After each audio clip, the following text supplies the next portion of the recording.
friends, it's Carrie. Thanks for joining me today. I wanted to do a weekly wrap up, and since I didn't do one last week, I do have 5 books to talk about. 2 were physical books and 3 were audiobooks.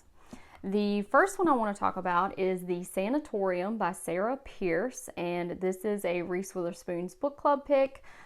Quite honestly, some of those picks have been a little hit or miss for me, but I was very excited about this book because of its setting. It is set in the Swiss Alps at a former tuberculosis sanatorium. This sanatorium has now been turned into a very modern, minimalist hotel. Our main character, her name is Elin. She's a detective from the United Kingdom who's taking a leave of absence from work because she had a really traumatic experience on a case that she was working. Elin is visiting her estranged brother Isaac at this hotel, and Isaac is celebrating his engagement to a lady named Laura. And Laura will go missing, and it will be up to Elin to investigate this missing persons case. We will eventually see a murder as well. So the reason that Elin will be in charge of some of the preliminary investigation is that nature has made it impossible for police and emergency services to actually reach the hotel. The hotel was actually in the midst of evacuating when all of these things started happening. And so detectives cannot get to this location. It is extremely isolated, and that's one of the things that I loved about this book. I really liked the atmosphere, the fact that it was such an isolated place, the fact that it does have this creepy background as being a sanatorium, and it pulls in a lot of creepy elements related to very antiquated, TB treatments and also medical experiments. So you do have that aspect, which I really enjoyed, but I don't think the author actually seized on that enough. I think that there were so many really cool elements to the atmosphere and the history of the sanatorium that really weren't expanded upon. For a lot of this book, we are kind of wrapped up in Elin's family dynamics, because she does have some questions about her younger brother who died when her and Isaac were children. And so we spend a little bit too much time on that, in my opinion. This book could have been very tense, very scary, and while it was good, it was solid. I don't feel like I was ever very tense or scared for this main character, Elin. I do feel like there were some missed opportunities with this book. I did love the concept and I enjoyed it overall, but the execution definitely could have been better. The second book that I read this week was The Bookwoman of Troublesome Creek by Kim Michelle Richardson. And this book is set in 1936. We follow 19-year-old Cussie, who at the time was the last living blue woman. So this is historical fiction. We pull in 2 different historical stories to this book. The first being the pack horse librarians that were part of the Works Progress Administration during the Great Depression, and these were women who would carry reading materials and books to very impoverished families in Appalachia. The second really neat historical element that's pulled into the story is the Fugate Blue people of Kentucky. So starting with a French orphan named Martin Fugate, we see a family of people who have a blood disorder that causes their skin and their nails to turn blue. And it has to do with the hemoglobin in their blood, and their blood doesn't really have a lot of oxygen in it, and so their blood actually looks chocolate. So this was a medical condition that was definitely genetic, and it was clustered in this one area of Kentucky. It was very, very slow paced, but I really liked Cussie. She's this 19-year-old blue woman that everyone calls Blewett, and she loves reading. She is really an inspiration for a lot of the people that she meets, And she does encounter discrimination because of her blue skin, and she does encounter a lot of the problems that women in that area would encounter in that time period. So it was a decent story. It was very slow paced, and the ending was quite melodramatic for my taste. But I will link something in the description box about the Pack Horse Librarians. NPR actually does, it's only 7 minutes, an interview with one of the Pack Horse Librarians, which I thought was really neat. And I will link that in case you're interested. The third book that I read was the library book by Susan Orlean. I'm not sure if I'm pronouncing her name correctly, but this was actually about the 1986 fire that happened at the Los Angeles Public Library. And this fire burned for more than 7 hours. It consumed 400,000 books, and it damaged 700,000 more. So this was the worst library fire in United States history, but it was overshadowed because on the same day we also have the Chernobyl disaster. And so a lot of people, even if they were adults in 1986, don't really remember this happening if they weren't in Los Angeles, just because it wasn't the big news of the day. This book I really enjoyed. This was part crime drama because we are trying to figure out if the library fire was arson and who was responsible. So we will follow the main suspect in this book, and you get his background and what happens to him.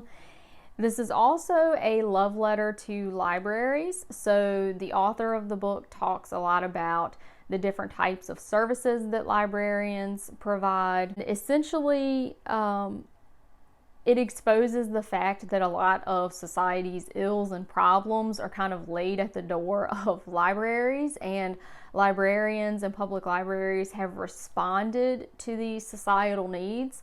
But it's very frustrating to read what a lot of the public libraries are going through when they're trying to tackle these major problems like homelessness and unemployment and public safety.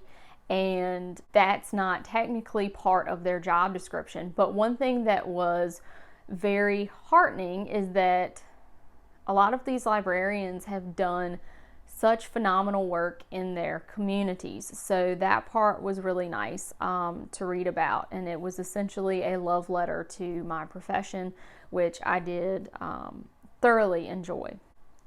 So the fourth book that I read this week was The War Outside by Monica Hesse, and this is a young adult historical fiction. It is set in 1944 in Crystal City, Texas, which was the largest enemy alien internment camp that the United States opened during World War II. This camp was actually administered by the Department of Justice, not by the War Relocation Authority or administration. So this one was a little bit different because it housed both Japanese and German Americans. And we follow two main characters in this book. So we go back and forth between Margot, who is a German American, and Haruko, who is a Japanese American. And this camp is a family camp, so it is kind of seen as the standard for what the United States government will show the world as far as these internment camps go. They do have a swimming pool. They have a little bit more than other people in internment camps will have, but again, it's still an internment camp. They are still guarded under barbed wire and armed guard. And one thing to keep in mind is that most of the internees were American citizens.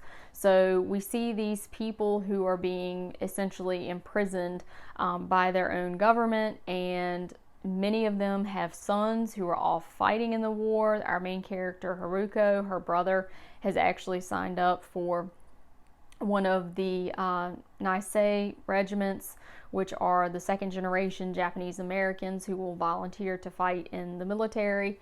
And a lot of people are aware that on the West Coast, a lot of Japanese Americans were interred because they lived near military bases, and that was deemed necessary and proper and appropriate for wartime, but I don't think people are as familiar with the fact that Japanese Americans, German Americans, and Italian Americans were all subject to being interned.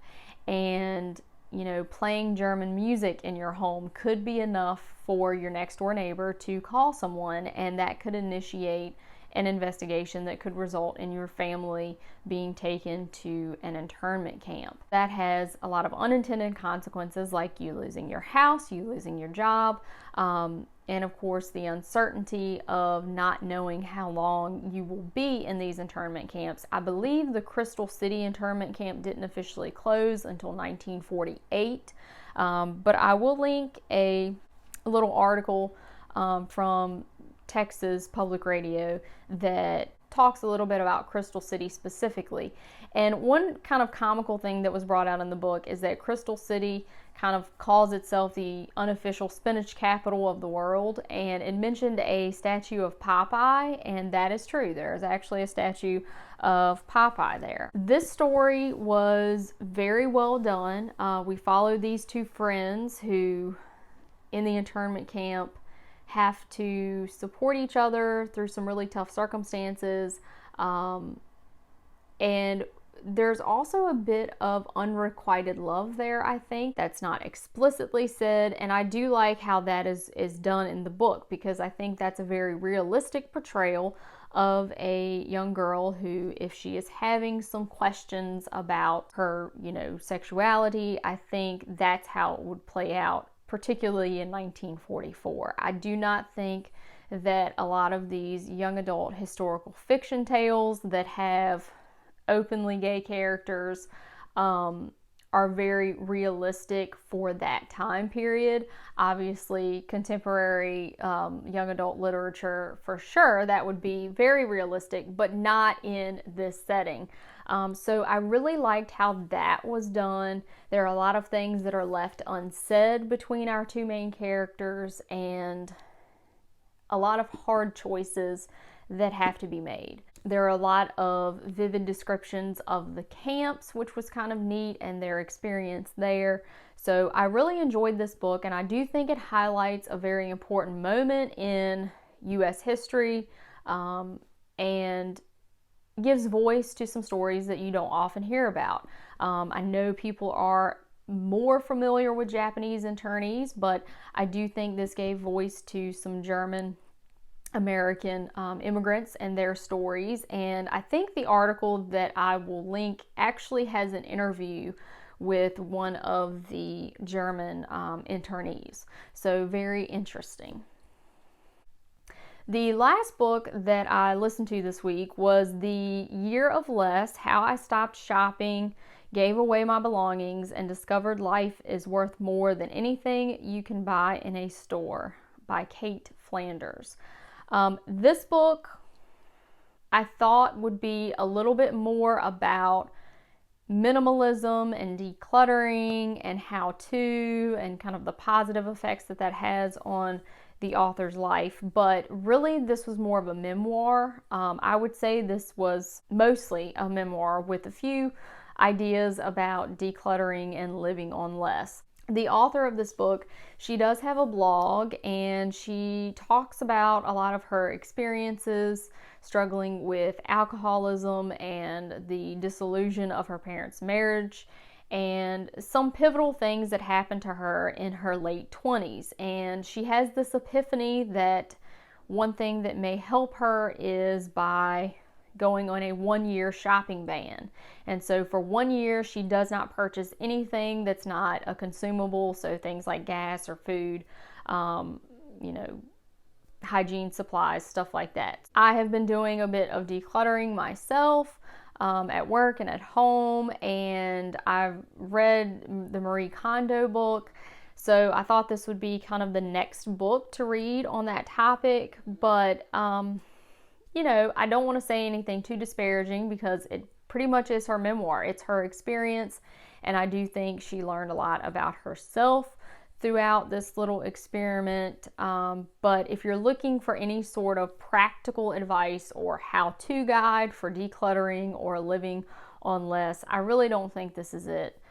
With that being said, I really don't know that there's a whole lot more you could say about decluttering and minimalism that you can't really read in a blog or watch in a YouTube video.